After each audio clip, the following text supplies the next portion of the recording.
Students, कल video में मैंने आपको बताया था बुद्धिवादी, अनुभववादी और समीक्षावादी अर्थात समन्वयवादी दार्शनिकों के बारे में। आज हम प्रारंभ करते हैं बुद्धिवादी दार्शनिकों से। तो सबसे पहले मैं आप लोगों को बताना चाहूँगी बुद्धिवादी दार्शनिकों में देकार्त, स्पिनोजा और लाइबनिज से 3 बुद्धिवादी दार्शनिक हैं और आज मैं आप लोगों को देकार्ते के बारे में बताना चाहूँगी। देकार्ते का पूरा नाम रेने देकार्त है और ये एक महान दार्शनिक, वैज्ञानिक और गणितज्ञ माने जाते हैं। इन्हें आधुनिक पाश्चात्य दर्शन का जनक भी कहा जाता है। आधुनिक पाश्चात्य दर्शन का जनक कहने का कारण यह है कि मध्य युग में जहाँ संपूर्ण जो दर्शन है वो धर्म केंद्रित हो गया था, तो धर्म केंद्रित होने के कारण सार्वभौम, अनाशक्य, असंदिग्ध और निश्चित ज्ञान की प्राप्ति कर पाना संभव नहीं हो रहा था। तो दर्शन में एक सार्वभौमिक सत्य की स्थापना के लिए रेने देकार्त ने वैज्ञानिकता, विचार स्वातंत्र्यता, बुद्धिवाद आदि प्रवृत्तियों को, आधुनिक प्रवृत्तियों को अपने दर्शन में शामिल किया। इन आधुनिक प्रवृत्तियों को अपने दर्शन में शामिल करने के कारण, वैज्ञानिकता को अपने दर्शन में शामिल करने के कारण देकार्त को आधुनिक पाश्चात्य दर्शन का जनक भी कहा जाता है। सबसे महत्वपूर्ण बात यह है कि देकार्त ने अपनी दार्शनिक विधि की स्थापना के लिए गणितीय पद्धति को आदर्श के रूप में अपनाया। उनका मानना था कि गणितीय पद्धति के माध्यम से ही दर्शन में सार्वभौम व अनाशक्य सत्य स्थापित किया जा सकता है। गणितीय पद्धति के साथ साथ रेने देकार्त ने अपने दर्शन में बुद्धि को प्राथमिकता प्रदान की और उनका मानना था कि बुद्धि में ही यथार्थ ज्ञान को प्राप्त करने की और यथार्थ ज्ञान को अयथार्थ ज्ञान से पृथक करने की क्षमता विद्यमान होती है। और ये जो दोनों क्षमताएं हैं, इन दोनों क्षमताओं को क्रमशः वो बुद्धि के 2 व्यापार भी मानते हैं, जिसे प्रतिभान और निगमन भी कहा जाता है। प्रतिभान अर्थात यथार्थ ज्ञान प्राप्त करने की क्षमता और निगमन अर्थात यथार्थ ज्ञान को अयथार्थ ज्ञान से पृथक करने की क्षमता। और अपनी दार्शनिक प्रणाली में देकार्ते ने बुद्धि को, हम जो मानव की जो बुद्धि है उससे आत्मगत पूर्व मान्यताओं से पृथक करने का प्रयास किया।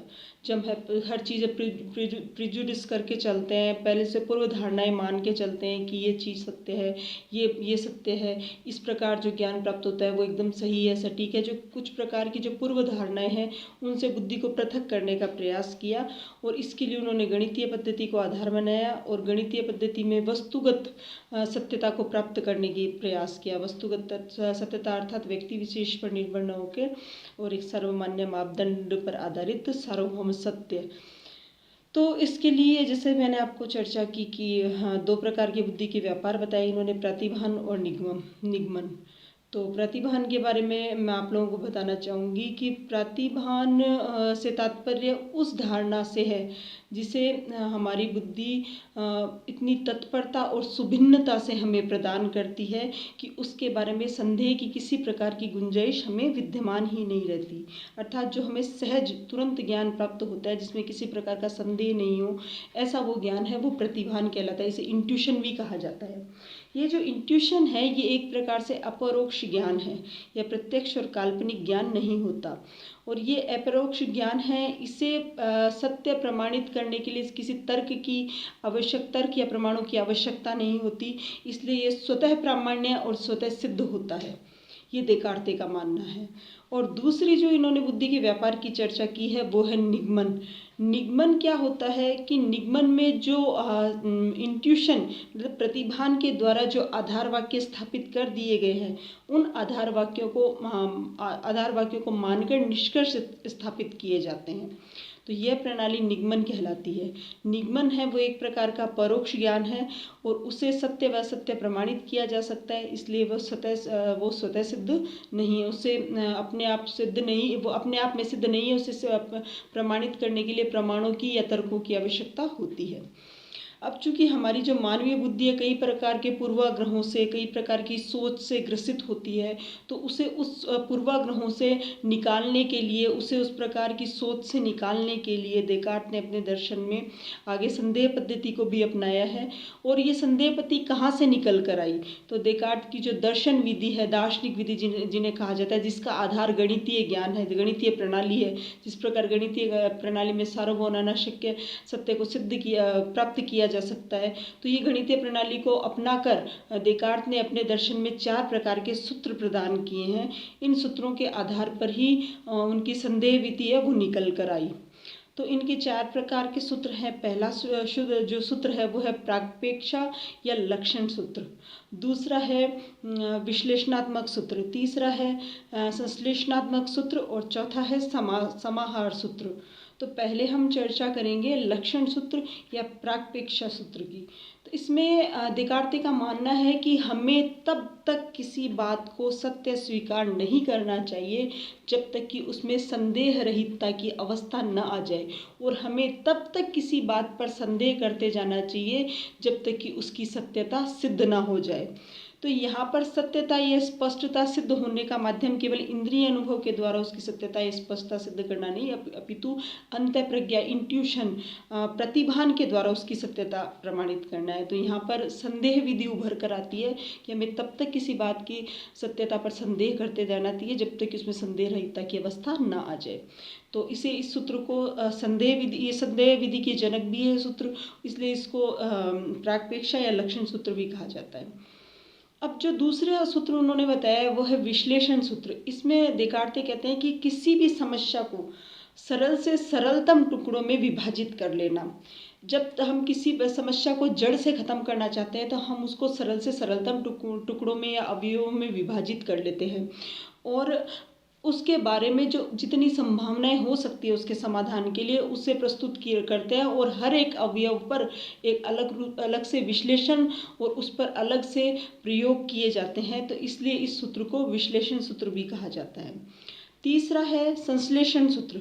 इसमें जो सरल से सरलतम जो टुकड़े किए गए थे समस्याओं के, उसको व्यवस्थित और क्रमानुसार रखा जाता है और उसमें सरल से जटिलता के क्रम में आगे बढ़ा जाता है। इसका कारण ये है कि जो सरल चीज़ है, जो मौलिक चीज़ है, उनको प्राथमिकता में रखा जाता है, फिर जटिलतम चीज़ों की ओर स्टेप बाय स्टेप आगे बढ़ा जाता है। उसी क्रम में समाधान भी किया जाता है ताकि समस्या को जड़ से ख़त्म किया जाए। तो इसमें ये जो मौलिकता, नवीनता आती है समस्या के अवयवों पर विचार करने से, तो इस कारण इस सूत्र को नवीनता और मौलिकता के कारण इसे संश्लेषण सूत्र कहा जाता है। चौथी है समाहार सूत्र।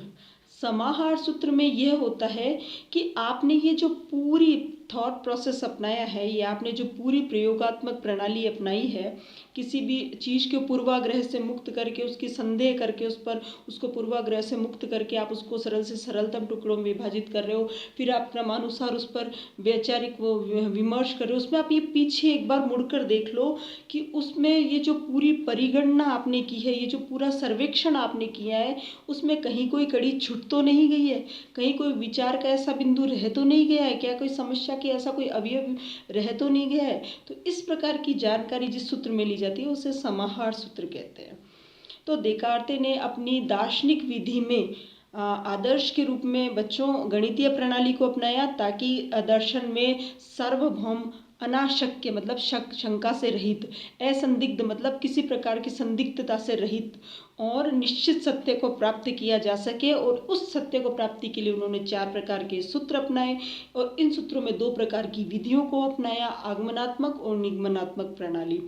लेकिन बेसिकली अगर देखा जाए तो जो देकार्त की प्रणाली अगर पूछा जाए तो निगमनात्मक प्रणाली को प्रमुखता देते हैं, क्योंकि अपने दर्शन में गणित को आदर्श मानते हैं, और गणितीय पद्धति में कहीं ना कहीं निगमन को प्रमुखता प्रदान की जाती है। और दूसरा, ये अपनी संपूर्ण दार्शनिक विचारों में बुद्धि को प्राथमिकता देते हैं, और बुद्धि का जो प्रमुख व्यापार है वो है निगमन करना।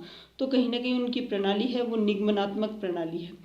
अब इनके प्रथम सूत्र में जो संदेह विधि उभर कर आई है, जिसके बारे में मैं आपको अगले वीडियो में बताऊंगी, तो उसके बारे में आपको 2 लाइन में बताना चाहूँगी। संदेह विधि में देकार्त सभी तथ्यों, सभी विचारों को क्रमानुसार उसकी पूर्वाग्रह है उनसे रिक्त करके, उनसे पृथक करके और सत्य तक पहुंचने का जो प्रयास करते हैं संदेह के आधार पर, उनकी संदेह विधि कहलाती है। उसके बारे में हम आगे चर्चा करेंगे। Okay, thank you.